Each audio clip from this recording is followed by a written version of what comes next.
টেস্টে পড়েছিলাম, ডাক্তারবাবু বলেছিলেন আপনি বাথরুমটাও যদি শুয়ে শুয়ে করতেন ভালো হতো। এটা যদি আমার বাড়ির লোক কোনোদিন আপনাদের সঙ্গে পরিচয় হয় আপনারা জানতে পারবেন।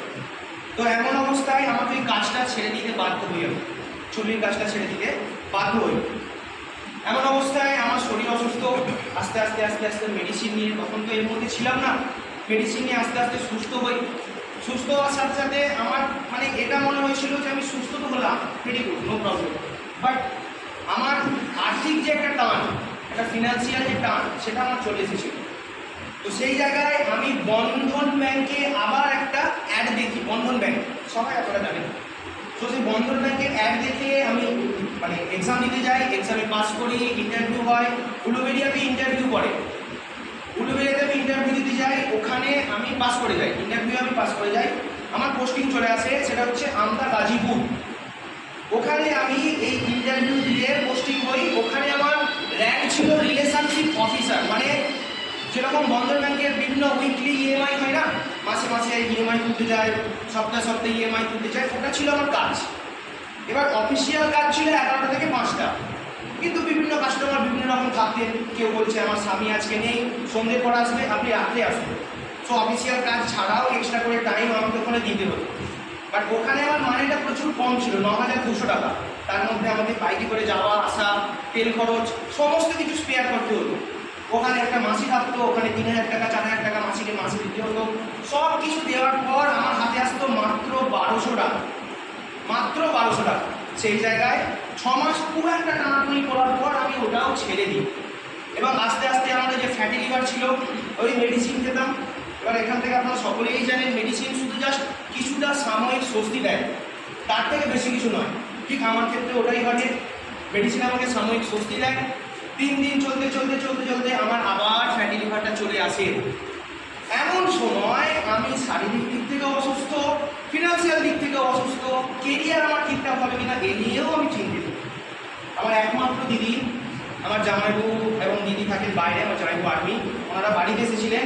সময়টা ছিল 2023-এর 26শে নভেম্বর, সরি ডিসেম্বর, 26শে ডিসেম্বর, মানে এখন 2024-এর ছুঁই ছুঁই এই সময়। আমাদের বাড়িতে আমার দিদি এসে বলেন যে তোর এরকম অবস্থা, তো আমার একটা স্যারের সঙ্গে পরিচয় আছে, উনি বলছেন এখানে আসবে, তোর সাথে দেখা করবেন, এবং ওনার কাছে একটা ভালো কেরিয়ার অপশান আছে। ওকে, নো প্রবলেম, আসতে বল। তো আমার সামনে আসেন ঘোষাল স্যার। ঘোষাল স্যার আমাদের বাড়িতে আসেন, টোটালি আমাকে একটা শিক্ষা মানে এডুকেশন 15-20 মিনিট ধরে কিছু কথা বলে। কি বলে যে দেখো তোমার আজকে এই যে শারীরিক অসুস্থতা, এই যে তোমার ফ্যাটি লিভার রয়েছে, তোমার মায়ের কোনো সমস্যা আছে? হ্যাঁ স্যার, আমার মায়ের সুগার আছে, প্রেশার আছে, থাইরয়েড আছে, আর্থারাইটিস আছে, মেনিনজাইটিস আছে, প্রচুর সমস্যা আমার মায়ের আছে। ওষুধ তো প্রচুর খায়, মাসে 5,000 টাকা ওষুধ খরচ হয়ে যায়। বলছে তুমি কি এই জিনিসটা ছাড়াতে চাও নাকি এইভাবেই চলতে চাও? আমি নিশ্চয়ই স্যার, ডেফিনেটলি ছাড়াতে চাই। হয়েছিল বা তোমার মায়ের এই যে শারীরিক অসুস্থতা, তার জন্য তোমরা মেডিসিন খাচ্ছ? ডেফিনেটলি মেডিসিন খাচ্ছি। বলছে ওকে, কোনো প্রবলেম। তাহলে তুমি যে মেডিসিন খাচ্ছ, তোমার এই শারীরিক সুস্থতা কি সম্পূর্ণরূপে সুস্থ হয়েছে? আমি বললাম না স্যার, হয়নি।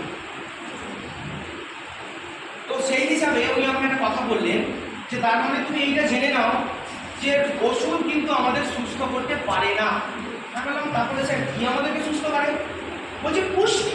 স্যার বললেন পুষ্টি। আমার কাছে এই বিষয়টা একটু জানা ছিল, পুষ্টি বা খাদ্য জিনিসটা কি, বাট উনি আমাকে এই জিনিসটা বলেন যে পুষ্টি। আমি বললাম স্যার পুষ্টি, পুষ্টি মানে আমরা যেটা খাই। স্যার কাজটা বললেন হ্যাঁ আমরা যেটা খাই। বললেন স্যার পুষ্টি তো আমরা সবই নেই, মাছ, মাংস, ডিম, দুধ, ঘি, ছানা, পনির, মাখন, ফল সবই তো খাই। বলছে হ্যাঁ আমরা সবই খাই, কিন্তু পুষ্টি মানে সেটা নয়। পুষ্টি মানে একটা সঠিক খাবার, একটা সঠিক নিয়মে এবং একটা সঠিক সময় সেই খাবারটা যদি আমাদের শরীরে যায়, ওটাই আমাদের পুষ্টির রূপে কাজ করে, যার জন্য আমাদের ওষুধের দরকার হয় না। বললাম এই ব্যাপার। এবার উনি আমাকে একটা উদাহরণ দিলেন, তোমরা ফল খাও? বললাম হ্যাঁ ডেফিনেটলি আমরা ফল খাই, বিকালবেলা উঠে ফল খাই। কেন খাও? কে খেতে বলেছে? ডাক্তারবাবু খেতে বলেছেন। তো উনি আমাকে বললেন যে তুমি কি জানো, তুমি এই যে ফল খাও বিকালবেলা, এর জন্য তোমার রোগ হয়, এর জন্য তোমার একটা গ্যাস অ্যাসিডিটি হয়। এখন কেন স্যার? উনি আমাকে বললেন যে আমরা যখন এই ভর্তি পেটে ফল খাই, তখন এটা অ্যালকোহল সৃষ্টি করে, ইটস ক্রিয়েট অ্যালকোহল, এবং বাই প্রোডাক্ট হিসাবে প্রচুর গ্যাস। আজ থেকে যদি তুমি 15-20 দিন সকালবেলায় ফল খাও, তোমার মধ্যে থেকে এই চেঞ্জমেন্টগুলো আসছে। তো আমি মানতে শুরু করলাম। আমি বললাম স্যার আর কি আছে? তুমি জল খাও? বললাম হ্যাঁ জল খাই। কিসে খাও? আমি স্যার বোতলে খাই। দাঁড়িয়ে তো আমরা বসে খাবো। বলছি স্যার জল খাওয়া কি এত কি নিয়ম থাকে? হ্যাঁ থাকে, এগুলোই তো পুষ্টি। জল সবসময় বসে খাওয়া উচিত, গ্লাসে খাওয়া উচিত, আস্তে আস্তে খাওয়া উচিত। তো এই জিনিসগুলো আমরা জানতাম না, এই জিনিসগুলো উনি আমাকে বলেন এবং উনি আমাকে বলেন যে এর মধ্যে একটা এডুকেশন থাকে, একটা শিক্ষা আছে, একটা ডিপ্লোমা আছে, যেটা আমি জানতে পেরেছি, যেটা উনি জানতে পেরেছেন। তো সেই হিসাবে এই ডিপ্লোমাটা যদি তুমি নিয়ে নাও, প্রথমত তুমি তোমার বাড়ির লোককে সুস্থ করতে পারবে, দ্বিতীয়ত তোমার একটা ভালো কেরিয়ার তৈরি হবে। সেই হিসাবে ওনার সাথে কথা বলে আমাদের বাড়ির লোক, আমি ভীষণ স্যাটিসফাইড হই। ওই দিন রাত্রেবেলায় ওনাকে ফোন করি, ওনাকে সমস্ত ডকুমেন্টস পাঠাই, ওনাকে পেমেন্টও করে দিই, ভর্তি হয়ে যায়। এবার আমি এখানে ভর্তি হয়ে গিয়েছিলাম বলে হলো, আমি নিউট্রিশন করেছি প্রায় 2 বছর, বাট আমার নিউট্রিশনটা কমপ্লিট করতে 10 মাস 11 মাস সময় লেগে গিয়েছে। কারণ আমি তো হেলথের বিষয়ে কিছু জানতাম না। এই কোর্সগুলো, এই ক্লাসগুলো, ঠিক আছে, আমি মানে নোট করতাম, পড়তাম, হ্যাঁ অনেক বই আছে এর মধ্যে, নিউট্রিশনের বই আছে, এগুলো পড়তাম। তো এইগুলো পড়তে পড়তে পড়তে পড়তে আমি আমার নলেজটাকে গ্যাদার করেছি। বিগত 1 বছর ধরে এইটা করার পর, তার পরবর্তী 1 বছর আমি এই প্রফেশনে নামি। এই প্রফেশনে নামার পর আমি প্রচুর মানুষকে সুস্থ করি এবং সেই জায়গা থেকে একটা সুস্থ ইনকাম পাই। বা সুস্থ ইনকাম মানে কীরকম আমার বলতে কোনো দ্বিধা নেই। 1 বছর পরে আমি এখান থেকে মানে দুটো ইনকাম হয়, একটা অ্যাক্টিভ, একটা প্যাসিভ।